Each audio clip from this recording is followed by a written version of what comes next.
The complete guide to building muscle mass after 40. Studies show that only 5% of men over 40 are able to gain muscle mass consistently. 5%. That means 95% are spending years inside a gym without seeing real results, or worse, giving up thinking the problem is their age. And it's easy to understand why. After 40, the body changes. Testosterone drops, muscles become less responsive to training and protein, and recovery slows down. Believe it. This is not an excuse, it's physiology. If you keep doing the same things that worked at 25, the results will never come. The 5% who succeed don't have special genetics. They simply adapted to the new conditions of their body. That's why in this video you'll see a complete and updated guide to optimizing your muscle gain after 40 as much as possible.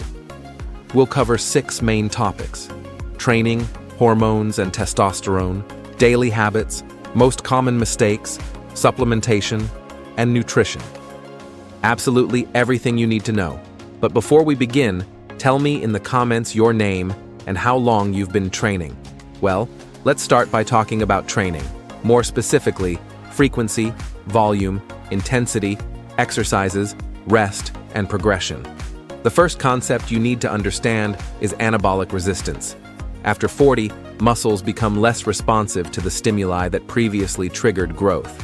But hold on, this doesn't mean you can no longer grow. A study published in 2012 showed something interesting. Older men experienced a 110% increase in muscle protein synthesis when they doubled the number of sets in their training, while younger men with the same adjustment saw only a 50% increase. In other words, the mature body can respond extraordinarily well to adequate volume. It just needs a greater stimulus to react. The practical conclusion is simple. You need to increase training volume gradually and strategically. Not all at once, not randomly. Add one extra set to the main exercises, observe how the body responds, and progress from there. Why is strength training the absolute foundation? Many people over 40 migrate to functional training, cardio, or mobility work, thinking these are safer or more appropriate options for their age. And while these modalities have their value, none of them replaces strength training with progressive overload as the foundation. It is strength training that directly combats the loss of muscle mass that occurs with aging. It's what increases bone density, improves insulin sensitivity, optimizes testosterone and growth hormone levels, and reduces the risk of cardiovascular disease, type 2 diabetes, and even cognitive decline. Functional training, cardio, and mobility work come in as complements. Strength training is the foundation. Frequency, each muscle at least twice a week. Muscle protein synthesis, which is the process that builds new muscle tissue, remains elevated for approximately 24 to 36 hours after training. After that, it returns to baseline. If you train each muscle group only once a week, you're essentially wasting 5 to 6 days where you could be building more muscle. For men over 40, training each muscle at least twice a week is even more important because of anabolic resistance. You're doubling your weekly growth opportunities and doing so with higher quality sessions because the volume is distributed and you don't arrive exhausted by the last exercises. For this, there are 3 splits that work well for those over 40. Full body training 3 times a week is ideal for those with less availability or who are returning after a period off. Each session works all muscle groups, ensuring the necessary frequency with only 3 gym days. The upper-lower split 4 times a week divides workouts between upper body and lower body. Monday and Thursday for upper body, Tuesday and Friday for lower body. For example, it's a balanced split that respects recovery well and works great for intermediates. The ABC split 6 times a week is for those with more availability and experience.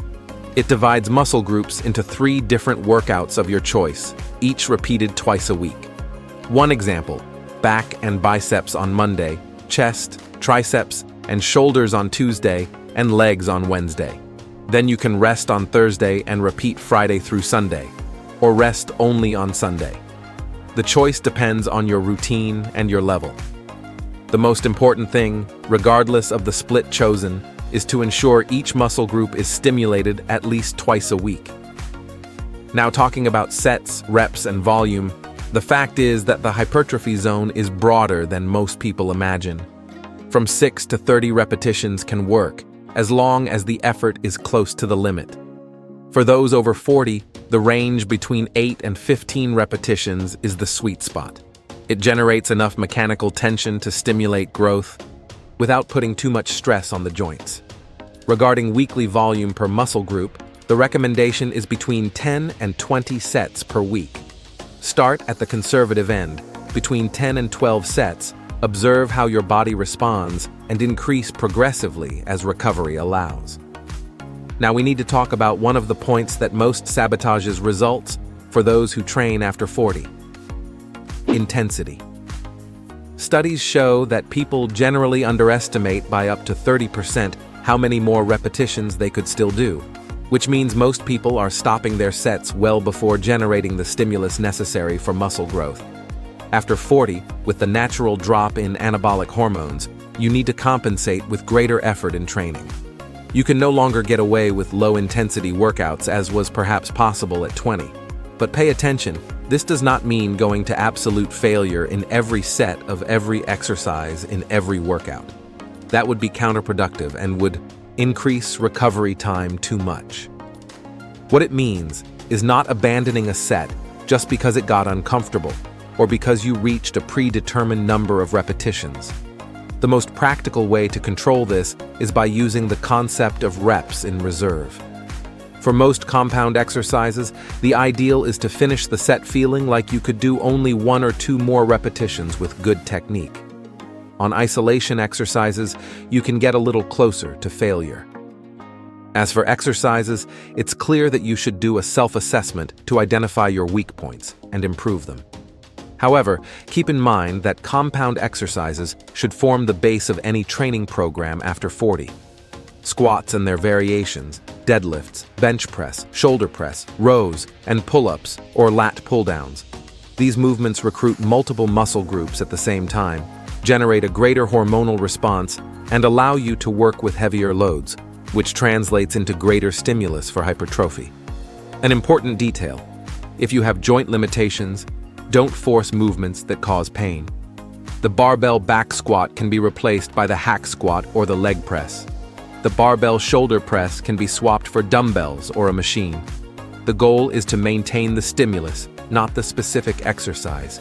And yes, isolation exercises have their place and should not be ignored. Bicep curls, tricep extensions, lateral raises, they complete the volume and allow you to work specific muscles with less joint stress. The logic is simple: compounds as the base, isolations as the complement. And don't forget, always start with compound movements. Talking about rest between sets, one of the most common mistakes men over 40 make is maintaining the same short rest intervals they used when they were younger. The science is clear here. Longer rest periods result in significantly more muscle growth than short 1-minute rest periods. If you have time, don't be afraid to use it. For compound exercises, the recommendation is 3 to 5 minutes of rest. For isolation exercises, 2 to 3 minutes are sufficient. This is not a waste of time. It's an investment to ensure each set is performed with the intensity necessary.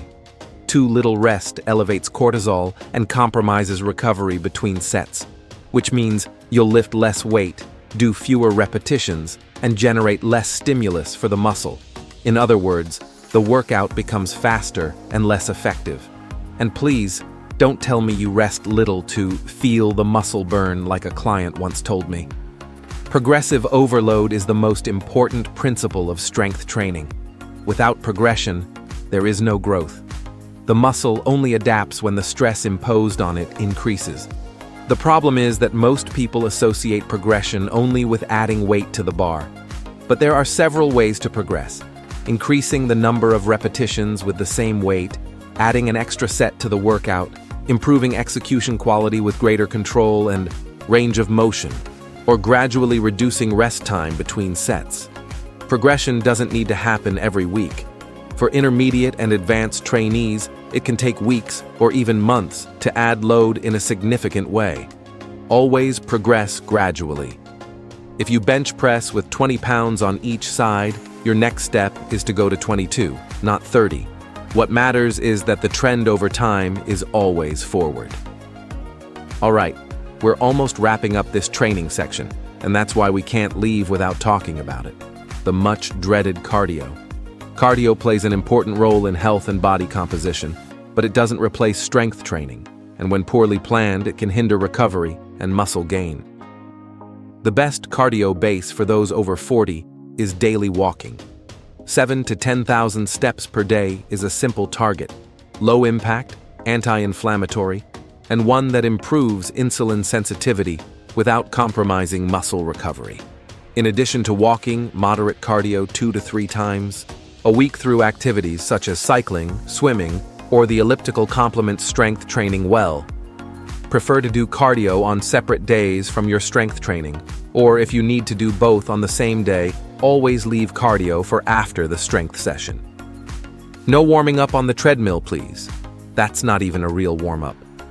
As for high-intensity interval training, the famous HIIT, it is indeed effective for body composition, but should be used in moderation after 40, as it causes a significant impact on the central nervous system and cortisol levels, which can compromise recovery if not properly dosed. And to close out this training section, a very useful tip that curiously more than 90% ignore: mobility training.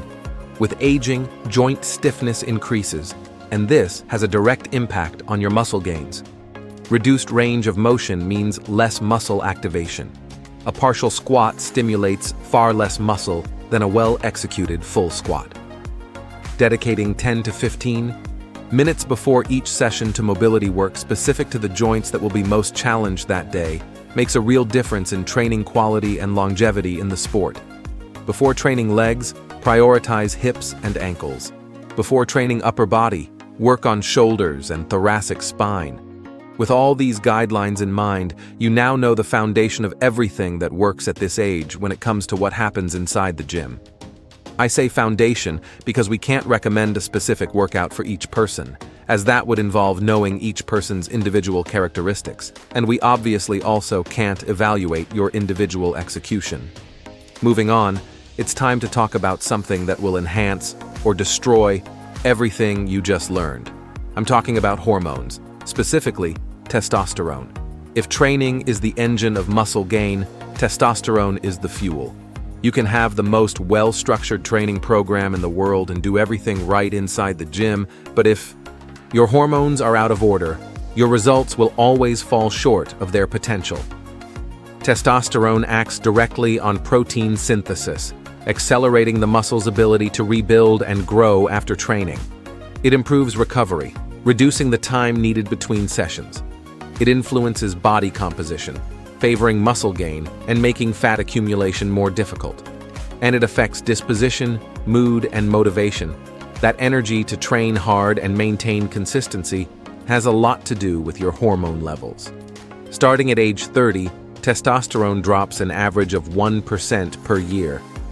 It seems like little, but by the time you reach 40, you may already have 10 to 15% less than you had at your hormonal peak. By 50, that number can reach 20 or 25%. And this is not just a number on a blood test. It's the difference between recovering well from a heavy workout or being destroyed for 3 days, between gaining muscle or stagnating, between waking up with energy or dragging yourself through the day. That's why, before anything else, you need to know where you stand. It's alarming, but believe it, many men over 40 have never had a hormonal test in their life and keep trying to adjust training and diet without knowing that the real problem is that their testosterone is at rock bottom. The test is the starting point. The range considered normal goes from 300 to 1,000 nanograms per deciliter, but being within the normal range doesn't mean being at your ideal level. A 45-year-old man with 310 nanograms per deciliter is technically within normal, but is probably feeling all the symptoms of low testosterone. Knowing your number is the first step toward making informed decisions. Get tested at least once a year. It's not a luxury, it's basic maintenance of your body. Now, what is bringing down your testosterone without you noticing? Poor sleep is the biggest villain of all. I know you know. That person who repeats things like, "I only sleep 5 hours a night and feel fine." Believe me, they don't. The data proves it. A study from the University of Chicago showed that men who slept only 5 hours per night for 1 week experienced a 15% drop in testosterone, nearly the equivalent of aging 10 to 15 years in 7 days. Abdominal fat is another critical factor, because adipose tissue contains an enzyme called aromatase, which converts testosterone into estrogen. The more abdominal fat, the more testosterone being wasted. Chronic stress elevates cortisol, which is a direct antagonist to testosterone. When one rises, the other falls. A sedentary lifestyle reduces the hormonal stimulus the body needs to maintain adequate levels. Excess alcohol directly interferes with hormonal production and also impairs sleep, creating a double negative impact. Deficiencies in zinc, magnesium, and vitamin D also compromise production, since these micronutrients are direct cofactors in the process. The frequent use of painkillers, especially non-steroidal anti-inflammatory drugs, has been associated in recent studies with testosterone suppression when used continuously. Fish with high mercury content, such as shark and certain tuna species consumed in excess, can interfere with the endocrine system over time. Spending too much time sitting reduces circulation in the pelvic region and negatively impacts testicular function. Finally, using screens until late at night suppresses melatonin, fragments sleep, and, as a consequence, impairs testosterone production that occurs during deep sleep. On the other side, what you can do to optimize your hormones naturally. Remember that throughout the training section, we talked about the importance of focusing on compound movements? That's one of the most potent stimuli for testosterone production. Squats, deadlifts, heavy bench press. These movements generate a hormonal response that isolation exercises simply cannot replicate. Quality sleep is non-negotiable, since the majority of testosterone is produced during deep sleep. Reducing body fat percentage, especially abdominal fat, decreases aromatase activity and frees more testosterone to circulate in the body. Regular sun exposure stimulates the production of vitamin D, which acts as a hormone in the body and has a direct relationship with testosterone levels. And healthy fats in the diet are essential, because cholesterol is the direct precursor of testosterone. Diets very low in fat directly compromise hormonal production. Avocado, extra virgin olive oil, whole eggs, nuts, and seeds, and fatty fish are important allies here. Finally, if you are training consistently, sleeping well, eating right, and still experiencing chronic fatigue, difficulty gaining muscle, accumulation of abdominal fat, low libido, or unstable mood, it's time to consult an endocrinologist or urologist. Medical treatment is available for men with proven hormonal deficiency. This is not a decision to make on your own. It's not something to research on internet forums. And it's not a topic for your gym neighbor. It's a medical decision, based on lab work, made with a qualified professional. What you can and should do is arrive at the appointment informed and with your test results in hand. And please, don't fall for the pitch of buying anabolic steroids from someone at the gym. Now that you understand what is happening with your hormones and what to do about it, let's talk about the daily habits that men who really get results after 40 practice and almost no one talks about. Don't worry. I won't keep repeating that you need to sleep well, avoid alcohol, and drink water. You already know that. We'll talk about other things that most people genuinely don't even imagine. But first, don't forget to please subscribe to the channel. Having constant access to science-based information is what will make you progress in the long run in the world of strength training. The first positive habit is consuming a protein-rich meal before bed. During the 6 to 8 hours of sleep, the body enters a fasting state that can promote muscle catabolism, meaning the breakdown of muscle fibers that you worked so hard to build. Consuming 30 to 40 grams of slow-digesting protein before bed provides a gradual release of amino acids throughout the night. keeping the muscle nourished during the entire sleep period. The casein found in cottage cheese is the ideal choice here, as its digestion can take up to 7 hours. For those who have difficulty with dairy, cooked egg whites or an isolate protein shake also work well. An important detail: avoid combining this protein with simple carbohydrates, which can cause insulin spikes and impair sleep quality, and allow at least 1 hour between the meal and bedtime for the body to begin digestion. The second habit is implementing deload weeks every 4 to 6 weeks of intense training. A deload is a week where you reduce training volume or intensity by 40 to 60%, allowing muscles, joints, tendons, and the central nervous system to recover completely. Many people see the deload as a waste of time or a sign of weakness, but it's exactly the opposite. The body needs time to consolidate the adaptations generated by training. When you train intensely week after week without a break, you are constantly breaking down muscle fibers without giving enough time for complete supercompensation to occur. Studies show that athletes who incorporate regular deloads progress more consistently than those who train intensely without interruption.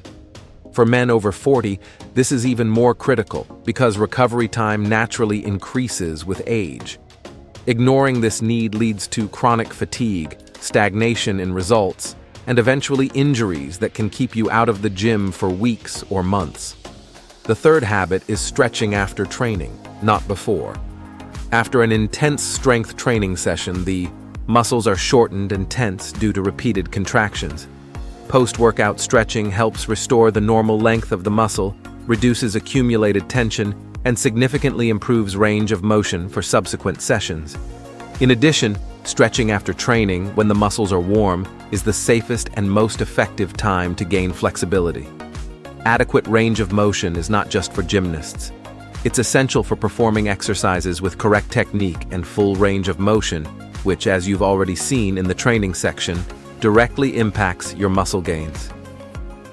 Dedicate 10 to 15 minutes after each session to stretch the muscle groups that were trained, holding each position for 30 to 60 seconds and breathing deeply. The fourth habit is a cold shower after training.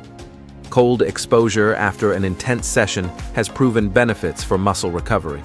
Showers between 10 and 15 degrees Celsius for 10 to 15 minutes reduce excessive inflammation, decrease delayed onset muscle soreness, and accelerate the removal of metabolites accumulated during exercise. The vasoconstriction followed by vasodilation improves blood circulation, bringing more nutrients and oxygen to the muscles damaged by training. But there's an important detail here. If your goal is maximum hypertrophy, avoid the cold shower immediately after training, as it can attenuate the inflammatory response necessary for the muscle growth process. The ideal is to use it 3 to 4 hours after training or on active rest days. If your primary goal is rapid recovery between intense sessions, then the cold shower right after training can be beneficial. The fifth habit is chewing your food thoroughly. It seems too simple to make a difference, but digestion begins in the mouth, and chewing properly is crucial for optimal nutrient absorption.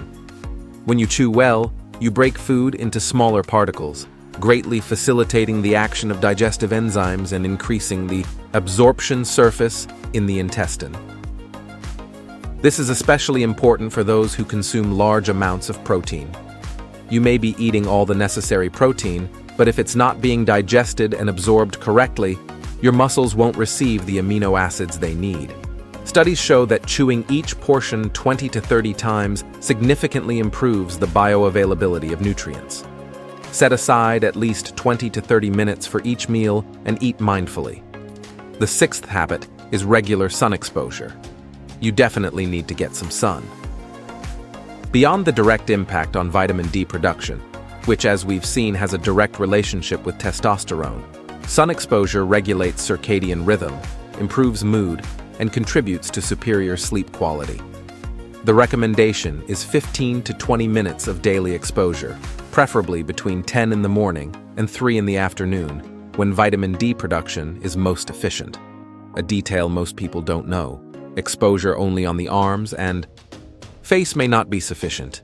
When possible, also expose your legs and torso to maximize production. And exposure through glass doesn't work, because the UVB rays necessary for vitamin D production are blocked by glass. These are the habits that separate those who truly progress after 40 from those who keep going in circles. And speaking of going in circles, let's now talk about the most common mistakes that prevent men in this age group from seeing results, focusing on mistakes that most people don't realize they're making. The first is training the same way as at 25.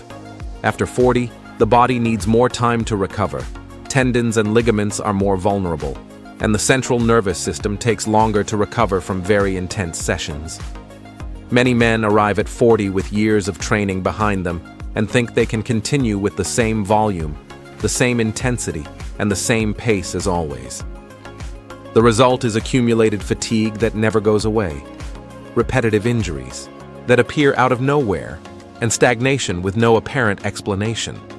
The second mistake is thinking it's possible to compensate for lack of sleep with caffeine. Caffeine blocks adenosine receptors in the brain, creating the sensation of being awake and alert, but it doesn't replenish what sleep does. During deep sleep, most testosterone and growth hormone production occurs, along with the consolidation of muscle memory and the repair of tissues damaged by training. Caffeine does none of that. It masks fatigue while the body continues to deteriorate underneath. Using coffee to compensate for poor nights of sleep is like putting duct tape on a leaking pipe. It fixes the appearance of the problem for a few hours and makes the damage worse in the long run. The third mistake is ignoring micronutrients and focusing only on macros. Protein, carbohydrates, and fat get all the attention, but zinc, magnesium, vitamin D, vitamin K2, and other micronutrients are essential cofactors for protein synthesis, hormonal production, muscle function, and recovery. A man who hits his daily protein goal every day but has a chronic deficiency in zinc or vitamin D is leaving an enormous amount of results on the table. Getting periodic blood work and ensuring these micronutrients are at adequate levels can make a surprising difference in results. The fourth mistake is poor recovery, and there's more to it than it seems.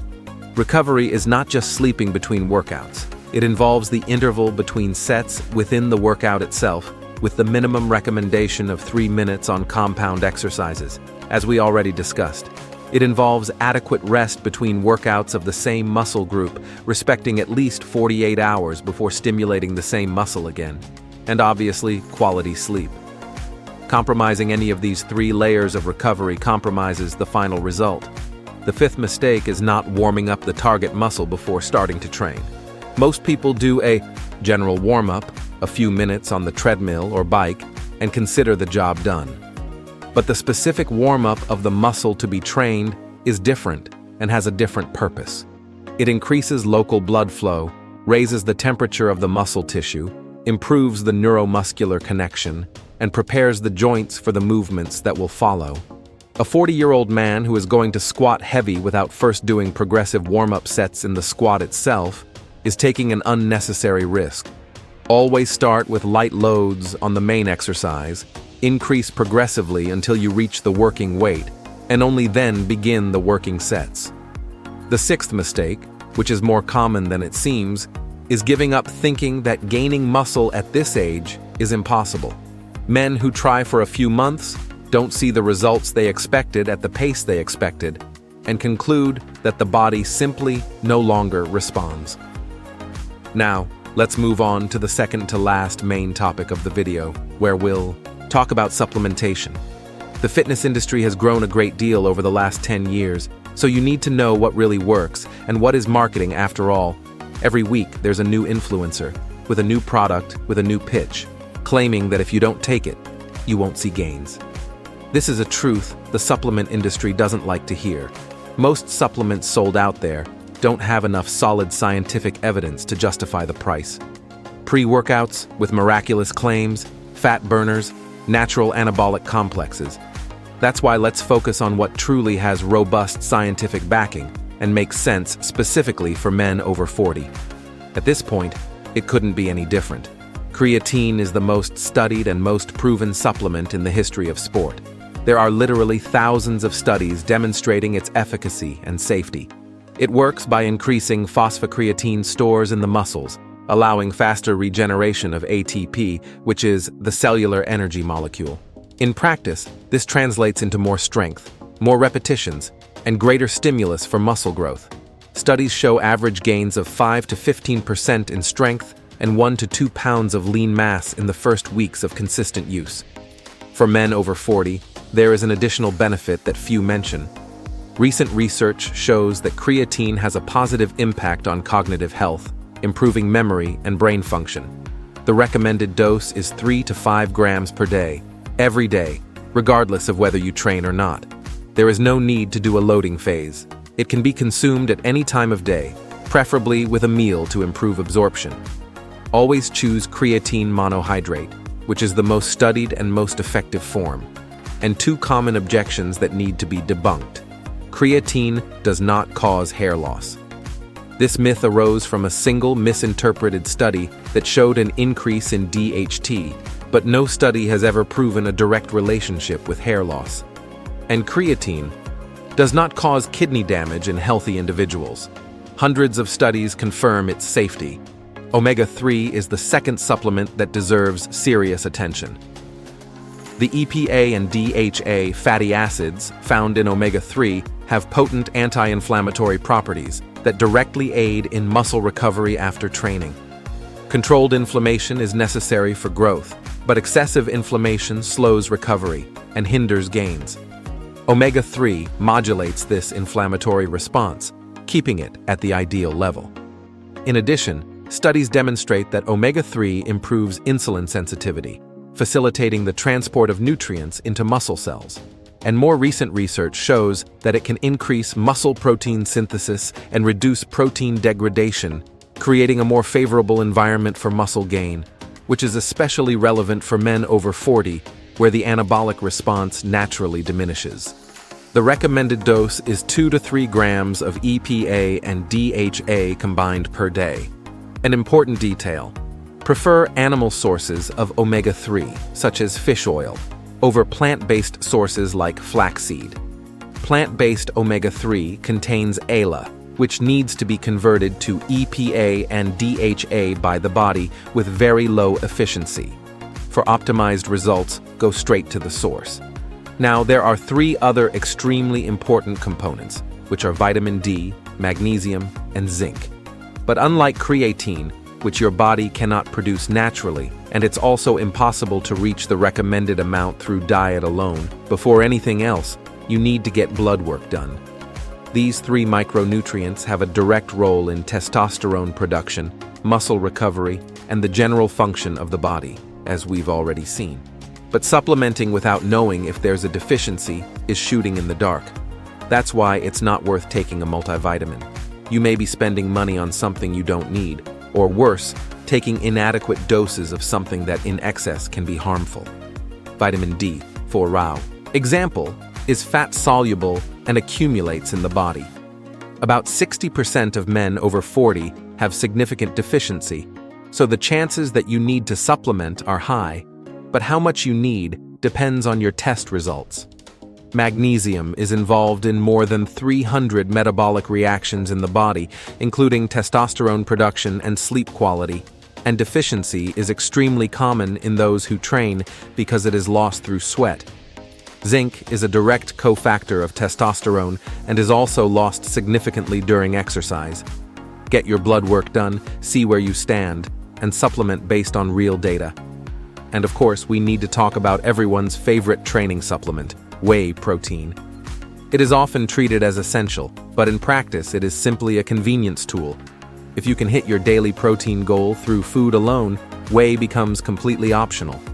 It has no magical properties that food doesn't have. Its value lies in practicality, a quick dose of 25 to 30 grams of high biological value protein that fits in your pocket and requires no preparation. If your routine makes it difficult to reach your protein goal with food alone, whey is a useful ally. If you can already do it without it, rest assured that you're not missing anything. In the next section, we'll talk about nutrition, which is where everything you supplement will find, or not find, the necessary support to truly work. No training program, no supplement, and no habit will compensate for poor nutrition. Food is the raw material of muscle. Without the right raw material, in the right quantity, the process simply doesn't happen the way it should.